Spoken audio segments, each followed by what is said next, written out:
नमस्कार. तुम्ही पण वटसावित्रीची पूजा करणार आहात का? सर्वप्रथम तुम्हाला या वटसावित्री पौर्णिमेच्या खूप खूप शुभेच्छा. मी सांगेन नक्की करा. का माहिती आहे? पतिराजांचं आयुष्य वाढावं यासाठी तर आपण ही करतोच किंवा करणारच आहोत. परंतु मी तुम्हाला सांगेन की सगळ्यात महत्त्वाचा आहे तुमचा आनंद. आपले ऋषीमुनी फार हुशार होते.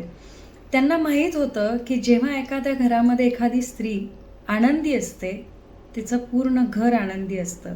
सुखाने आणि आनंदाने भरलेल्या घरात हे कायम राहावं म्हणून कदाचित हे वटसावित्रीचं व्रत आपल्याला दिलं असेल. तुम्हाला सत्यवान सावित्रीची कथा तर माहितीच आहे की सावित्रीने सत्यवानाचा प्राण वडाच्या झाडाखाली ठेवला होता आणि ती यमांच्या मागे जाऊन तिने तिचं बुद्धिचातुर्य, तिचं धैर्य आणि तिची श्रद्धा या तिन्हींचा वापर करून सत्यवानाचा प्राण पुन्हा एकदा यमराजांकडून परत आणला होता. हे तुम्हाला माहितीच आहे. परंतु मला असं एक गोष्ट इथे वाटते की या सगळ्यातनं आपल्याला खरंच काय शिकायचं आहे तर आपल्या ऋषीमुनींनी वडाचंच झाड का निवडलं, किंवा आपण असं गृहीत धरू की सावित्रीने वडाचं झाड का निवडलं.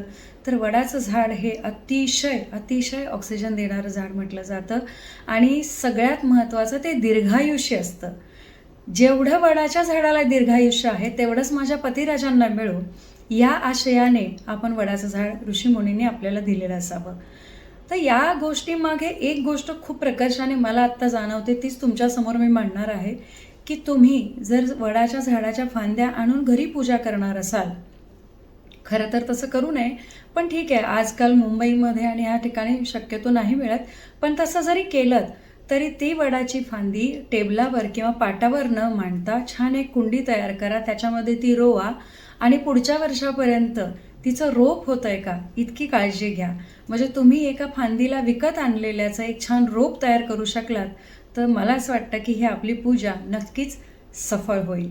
आणि याच्यातून सगळ्यात महत्त्वाचा भाव काय शिकायचा आहे की आपल्याला या वडाच्या झाडाला तुमच्या पुढच्या पिढीला म्हणजे तुमच्या मुलांच्यासाठी या वडाचं जितकं जास्त दान आपण करू शकाल तेवढं चांगलं आहे. कारण एक लक्षात घ्या, आपले ऋषीमुनी फार हुशार होते. त्यांनी आपल्याला निसर्गाला जोडून ठेवलं आहे आणि आपलं काम आहे की त्या निसर्गाला जोडून राहून पुन्हा त्या निसर्गाला पूर्णता देणं, पुढे पुढे त्याची वाढ होत जाणं, पुढच्या पिढीला ते ट्रान्सफर करणं हे आपलं काम आहे. त्याच्यामुळे या वडाच्या झाडाचा अशा प्रकारे उपयोग करून जर तुम्ही वटपौर्णिमा साजरी केलीत तर ती निश्चित फलदायी होईल. आणि आपल्याकडे वडाची पूजा करताना दान देणं, फळदान देणं, कुठली वेगवेगळी फळं देणं हा एक प्रघात आहे आणि तुम्ही सगळ्यांनी करत असाल तोही करा. पण माझं असं मत आहे की आजच्यापासून या वटपौर्णिमेपासून तुम्ही या फळांबरोबर एक एक वडाचं झाडही एकमेकींना दान द्यायला सुरू करा, जेणेकरून जिच्याकडे येईल तिच्या माध्यमातून ते झाड जिथे कुठे गरज आहे तिथे लावलं गेलं तर त्याचा फार छान अनुभव जगाला, आपल्या पिढीला आणि येणाऱ्या पुढच्या पिढींना होऊ शकतो. त्याच्यामुळे हे एक वाण आपण नक्की देऊया, जेणेकरून सुंदर वटसावित्री तुमची साजरी होईल. आपण सर्वजणी 7 जन्म हेच पतिराज मिळावेत म्हणून वडाच्या झाडाची पूजा करतो, बरोबर की नाही? पण मला असं लॉजिकली वाटतं की 7 जन्म का, आणि तेही आपण आहोत त्या हयातीत, असं जर गृहीत धरलं तर एक साधं गणित जर लावलं तर हे तुम्हाला योग्य वाटतंय का तेही मला सांगा. की पूर्वी साधारणतः 16व्या वर्षी वगैरे मुलींची लग्न व्हायची. मग 16व्या वर्षी झालेलं लग्न आणि त्याच्यानंतर वडाच्या झाडाची पूजा किंवा वटपौर्णिमेची पूजा हे गृहीत धरलं जायचं. आता इथे बघाल तर तुम्ही जर 7 हा अंक जर बघितला तर 12 वर्ष म्हणजे साधारणतः 12 वर्षाने आपल्या शरीरात बऱ्याच काही बदल होत असतात. प्रत्येकाच्या शरीरात असं सायन्स पण सांगतं की आपल्या पेशी बदलत असतात, कोणी कमी जास्त बदलतं. पण 12 वर्षांनंतर म्हणजे 12 आणि 7 म्हणजे जर 12 सत्ती बघितलं तर ते 84 येतं, बरोबर? मग 12 सत्ती 84 अधिक 16 असं 100. म्हणजे त्याच्यामागे हा हेतू असू शकतो का की या जन्मी 100 वर्षापर्यंत माझ्या पतिराजांना दीर्घायुष्य लाभो, जेणेकरून माझं कुंकू म्हणजे माझे पतिराज सुदृढ निरोगी राहून आमचा संसार 100व्या वर्षापर्यंत पूर्ण हो, हाही कदाचित उद्देश असावा. अजून एक महत्त्वाची गोष्ट तुम्ही का करायची? आजकाल मुंबईसारख्या शहरामध्ये किंवा काम करणाऱ्या स्त्रियांना प्रत्यक्षात पॉसिबल नाही होत, सुट्टी नसते किंवा अशा काही बऱ्याच अडचणी असतात. मी तुम्हाला सांगेन, शक्य झालं तर सुट्टी घ्या, नसेल तर अर्धा दिवस नक्की घ्या. पण तुम्ही स्वतः तयार व्हा, स्वतः सुंदर साडी नेसा, अगदी छान चुडा भरा, तुम्हाला आनंद द्या, तुम्ही पहिले आनंदी व्हा.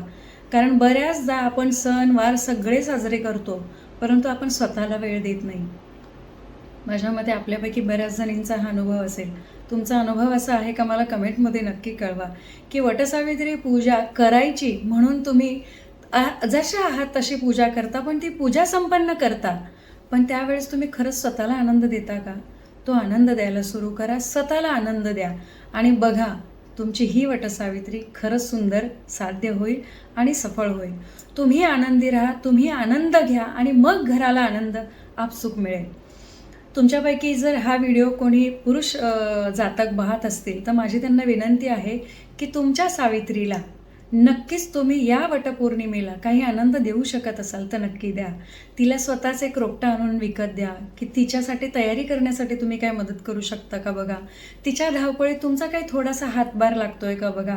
असे सत्यवान तुम्ही बनायचा प्रयत्न करा असं मला वाटतं, की जेणेकरून त्या सावित्रीला जी काही ती पूजा करते त्या पूजेचं अतिशय आनंदाने मन भरून येईल आणि तिला तो आनंद द्विगुणित होईल तिच्या पूजेचा असं मला वाटतं.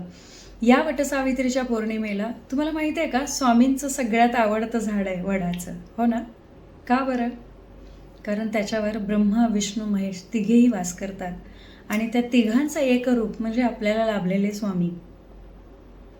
ते जर वडाच्या झाडाखाली निवास करतात तर विचार करा, तुम्ही जर वडाच्या झाडाचं रोपण केलं किंवा त्या झाडाची जितकी जास्त होऊ शकेल तितकं दान केलं तर स्वामींची कृपा किती मिळेल आपल्याला. करून बघा, एकदा प्रयत्नपूर्वक करा. आणि हो, हा प्रयत्न करताना ना आपण निसर्गाचे काही देणे लागतो या भावनेतून किमान आजच्या वटसावित्रीच्या दिवसापासून किमान एक रोप वडाचे झाड लावायचा प्रयत्न करा. तुम्ही स्वतः लावू शकता, दान देऊ शकता, वृक्ष संवर्धन करणाऱ्या बऱ्याच संस्था आहेत त्यांना द्या, त्यांना मदत करा, त्यांना झाडाचे पोचपावती देऊ शकता किंवा तुम्ही प्रत्यक्षात झाड देऊ शकता. पण अशा प्रकारे वटसावित्री जर आपण सुरू केली आणि पूजली तर मला असं वाटतं की ती अतिशय फलदायी तुम्हाला होईल. आणि हो, स्वतः आनंद घ्यायला विसरू नका. छान नटा, सुंदर तयार व्हा आणि मग ती पूजा करा. तुम्ही तुमच्या ऑफिसमध्ये जाणार असाल तर ग्रुपने सगळ्यांनी मिळून सुंदर तयार व्हा. सुंदर तुमच्या ऑफिसमध्येच एक वडाचं झाड आणून तिथे 15 मिनटं 20 मिनटं पूजा करा. मला नक्की माहिती आहे की तुमच्या ऑफिसमधलेही या सगळ्याला उत्स्फूर्तपणे साथ देतील आणि तुम्हाला मदतही करतील. आणि तुम्ही अशी कुठली क्रिया केलीत, या व्हिडिओखाली तुमच्या ग्रुपचा फोटो आणि कमेंट आणि तुम्ही कुठून हा व्हिडिओ पाहताय आणि तुम्ही ही क्रिया केलीत का हे मला नक्की कळवा. कारण आपलं शास्त्र निसर्गावर प्रेम करायला शिकवतं. चला पुन्हा एकदा त्याच निसर्गावर प्रेम करायला सुरू करूया, एका वेगळ्या भावनेतून आणि खूप साऱ्या आनंदातून. तुम्हाला हा व्हिडिओ आवडला असेल तर नक्की इतरांना शेअर करा, जेणेकरून ही एक आगळी वेगळी वटसावित्री आपण सगळेजण साजरी करू शकू. आणि हो, तुम्हाला हा व्हिडिओ आवडला तर तुमचा फोटो नक्की या कमेंटमध्ये पेस्ट करा आणि मला सांगा की तुम्ही हे कुठून पाहता.